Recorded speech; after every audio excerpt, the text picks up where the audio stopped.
भक्तों, जिस घर में बिल्ली के बच्चे पैदा होते हैं उस घर में क्या होता है और बिल्ली अपनी बच्चे देने के लिए कैसा घर चुनती है। भक्तों, यह बात जानना हमारे लिए बहुत जरूरी है। कभी हमारे घर दरिद्रता और परेशानी ना आए और हमेशा सुख समृद्धि और खुशहाली बनी रहे।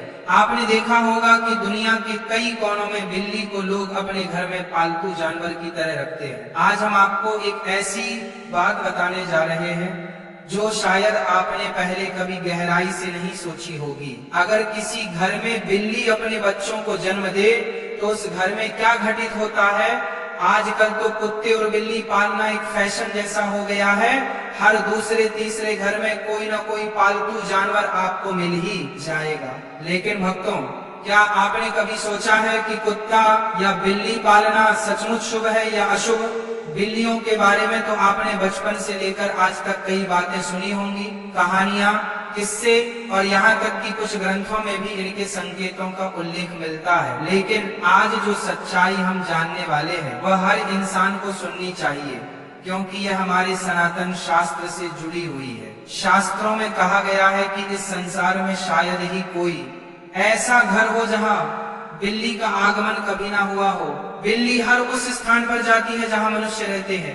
लेकिन भक्तों, क्या आप ये जानते हैं कि अगर आपके घर में बार बार बिल्लियों का आना जाना लगा रहता है तो इसका क्या मतलब होता है। और अगर आपके आसपास बिल्लियां लगातार रोती रहती हैं तो यह किस बात का संकेत है। सोचिए, अगर बिल्ली आपके घर में आकर अपने बच्चों को जन्म देती है तो इसके पीछे कौन सा अद्भुत संदेश छुपा है।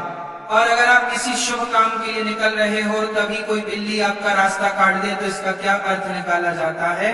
भक्तों, आज हम इन रहस्यों के पर्दे उठाएंगे ताकि आपको बिल्लियों के असली संकेतों की समझ हो सके, क्योंकि ये सिर्फ जानवर नहीं, कई बार आने वाले समय के संदेशवाहक भी होते हैं। भक्तों, बिल्ली एक मांसाहारी स्तनधारी जीव है जिसकी सुनने और सूंघने की शक्ति अद्भुत रूप से तेज होती है। यह इतनी संवेदनशील होती है कि कम रोशनी में भी, यहाँ तक कि रात के अंधेरे में भी साफ साफ देख सकती है। करीब 9,500 साल से बिल्ली इंसानों की साथी बनी हुई है। प्राकृतिक रूप से इनका जीवन लगभग 15 साल का होता है। हमारे शास्त्रों में भगवान श्री हरि विष्णु ने कहा है कि जिस घर में बिल्ली अपने बच्चों को जन्म देती है उस घर में माँ लक्ष्मी का आगमन होता है। लेकिन भक्तों, ये कितना सच है और कितना सिर्फ मान्यता, आज हम इसी रहस्य पर बात करेंगे। बहुत पुरानी बात है। प्राचीन काल में एक नगर में एक महिला रहती थी। उसका एक बेटा था, लेकिन वह बेटा जन्म से ही अपाहिज था। न तो वह बिस्तर से उठ पाता था और न ही एक कदम चल पाता था। उसे माँ का दिल अपने बेटे की हालत देखकर हर समय दर्द से भरा रहता था। उसे हमेशा यह चिंता सताती थी कि मेरे इस बेटे का भविष्य क्या होगा, इसका जीवन कैसा बीतेगा। समय बीता और दूसरे साल उस महिला को फिर से संतान सुख मिला। लेकिन भक्तों, किस्मत ने उसके साथ एक और दर्दनाक मजाक किया। दूसरा बेटा भी पहले की तरह जन्म से ही अपाहिज था। वह बिस्तर से नहीं उठ सकता था, नहीं चल सकता। अब उसे माँ की चिंता कई गुना बढ़ गई थी। दोनों बेटे लाचार, असहाय और बेबस माँ दिन रात रोती थी। सोचती थी कि इनका सहारा कौन बनेगा। फिर तीसरा साल आया और ईश्वर ने उसे तीसरी संतान दी, एक और बेटा। लेकिन भक्तों, इस बार भी वही कहानी दोहराई गई। तीसरा बेटा भी पहले दोनों बेटों की तरह पूरी तरह अपाहिज निकला। ना चलने की ताकत, ना उठने की क्षमता, बस बिस्तर पर पड़ा रहने वाला। अब उस महिला का दिल जैसे टूट चुका था। 3 बेटों की वही दर्द भरी हालत देखकर उसका जीवन एक गहरी उदासी में डूब गया। वह हर रोज ईश्वर से सवाल करती है, प्रभु, आखिर मैंने ऐसा कौन सा पाप किया है कि मेरे सभी बच्चे इस हालत में जन्म ले रहे हैं। भक्तों, अब वह महिला को और भी ज्यादा चिंता सताने लगी कि अब मेरे 3 पुत्र हो गए लेकिन 3 ही अपाहिज हैं। तीनों ही चलने फिरने की हालत में नहीं है। इनका भविष्य क्या होगा। अब इनका लालन पालन कौन करेगा। मैं कितने दिन जिंदा रहूंगी। जब तक मैं जीवित हूँ तब तक तो इनकी देखभाल मैं कर सकती हूँ, लेकिन मेरे जाने के बाद इनका क्या होगा, यही चिंता उस महिला को खाई जा रही थी। भक्तों, अब चौथा वर्ष लगता है। चौथे वर्ष में उस महिला को चौथा पुत्र होता है। तो भक्तों, चौथा पुत्र भी अपाहिज होता है। चौथा पुत्र भी उनके जैसा ही होता है। वह भी नहीं तो बिस्तर से खड़ा हो पाता है, नहीं चल पाता है। भक्तों, अब उस महिला की और भी ज्यादा हालत खराब हो जाती है। अब वह सोचने लगती है कि मेरी कोख से हमेशा अपाहिज पुत्र ही जन्म क्यों लेते हैं। हो सकता है मेरी कोख में कोई खराबी है, मेरी कोख ही खराब है। यही सोचकर वह महिला बड़ी दुखी हो जाती है। अब कुछ दिन बाद 5वां साल लग जाता है और 5वें साल में उसे महिला को 5वां पुत्र होता है। तो 5वां पुत्र भी उन्हीं की तरह होता है जैसे कि पहले 4 पुत्र हुए थे। वह 5वां पुत्र भी ना ही तो अपने बिस्तर से उठ पाता है और ना ही वह चल पाता है। भक्तों, अब वह महिला अपनी पूरी आशा छोड़ देती है। पहले उस महिला को ऐसी आशा थी कि एक पुत्र अपाहिज है तो दूसरा पुत्र ठीक होगा। जब 2 पुत्र अपाहिज हो गए तो उस महिला को आशा होने लगी कि तीसरा तो ठीक हो जाएगा। जब 3 पुत्र अपाहिज हो गए तो उस महिला ने यह आशा रखी कि चौथा पुत्र मेरा सही होगा। भक्तों, जब चौथा पुत्र भी अपाहिज हो गया तो उस महिला ने बड़ी कठिनाई से एक असर लगे कि हो सकता है 5वां पुत्र मेरा ठीक हो जाए। भक्तों, जब 5वां पुत्र भी उसका अपाहिज पैदा होता है तो अब वह औरत बिल्कुल आशा छोड़ देती है और सोचने लगती है, हो सकता है मेरे नसीब में यह अपाहिज पुत्र ही लिखे है या फिर हो सकता है मेरी कोख ही खराब हो। यही सोचकर वह महिला बड़ी दुखी हो जाती है और हमेशा घुट घुट के जीने लगती है। उस महिला को हमेशा यह चिंता सताने लगती है कि मेरे जाने के बाद इन 5 पुत्र का क्या होगा, इनका लालन पालन कौन करेगा। यही चिंता उसे महिला को खाए जा रही थी। घुट घुट के जीती और अपने पुत्र का रो रो के लालन पालन किया करती थी।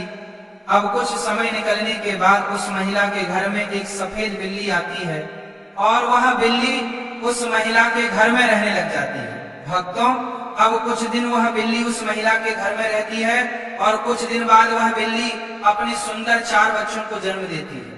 जब बिल्ली अपने 4 बच्चों को जन्म देती है तो उस महिला का पहला बच्चा बिल्कुल ठीक हो जाता है। उस महिला का पहला बच्चा अपने बिस्तर से खड़ा भी होने लगता है और अपने पांव पर चलने भी लग जाता है। अब वो महिला बड़ी प्रसन्न होती है और बड़ी खुश हो जाती है और ऊपर वाले का दिल से धन्यवाद करती। अब महिला उन बिल्ली के बच्चों को अपने पास ही रखा करती और उनका अच्छे से लालन पालन किया करती। कुछ दिन निकलने के बाद वह बिल्ली का फिर से प्रसव होता है और वह बिल्ली फिर से अपने 4 बच्चों को जन्म देती है तो उसका फिर से उस महिला का दूसरा लड़का ठीक हो जाता है। इसी तरीके से जब जब बिल्ली को प्रसव होता तब तब उस महिला का हर बच्चा ठीक होता जाता।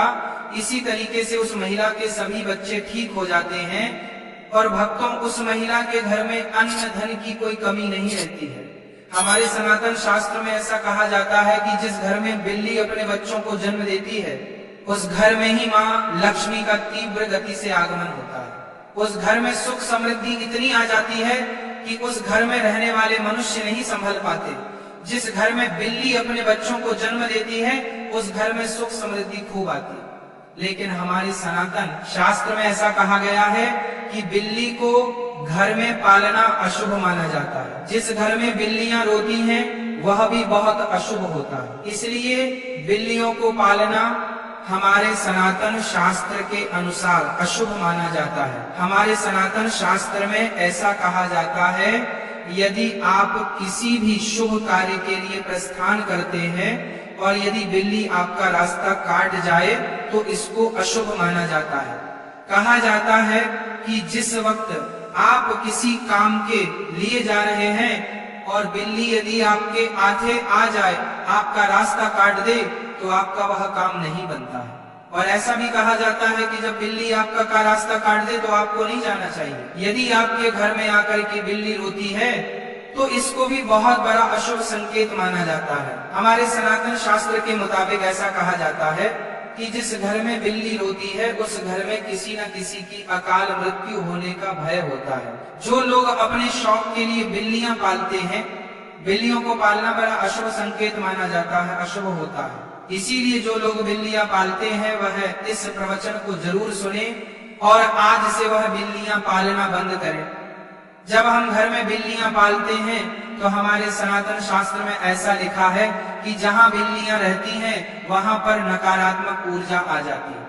जिस घर में बिल्लियां रहती हैं उस घर में भी नकारात्मक ऊर्जा का प्रभाव हो जाता है। इसलिए बिल्लियां पालना बहुत अशुभ होता है।